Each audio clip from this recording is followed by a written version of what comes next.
the first rule, which is kind of a comical rule, is stand up straight with your shoulders back.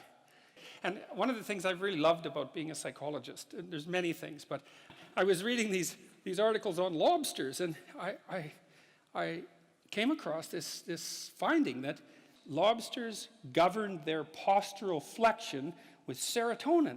Because, depressed people crouch over. I wonder if there's any link between those two things. And lobster neurochemistry is actually quite well understood because they have a fairly simple nervous system, right? And so if you want to understand a complex nervous system, it's a good idea to understand a simple one first and then sort of elaborate upwards. And it turns out that serotonin governs status.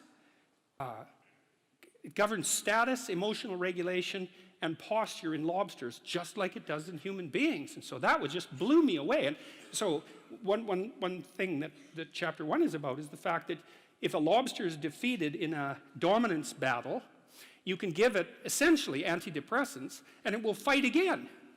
And that just blew me away. It's so remarkable, because one of the things it tells you is that, imagine that you could be lobster top dog or bottom dog. Imagine there's 10 strata in the lobster hierarchy. So you could be number 1, right, top lobster, number 10, bottom lobster. If you're bottom lobster, you have low serotonin levels and high octopamine levels. That's a neurochemical that human beings don't produce. And if you're a top lobster, you have high serotonin levels and low octopamine levels. And you can move a lobster in its dominance hierarchy by moderating its levels of serotonin. And I thought that's so interesting, because what it means is that the counter that keeps track of our status, and we have a counter in a sense in our minds that keeps track of our status, is 1/3 of a billion years old. And what that also means is that the idea of the hierarchy, let's call it a dominance hierarchy, because within lobsters it's kind of like a physical prowess hierarchy, something like that.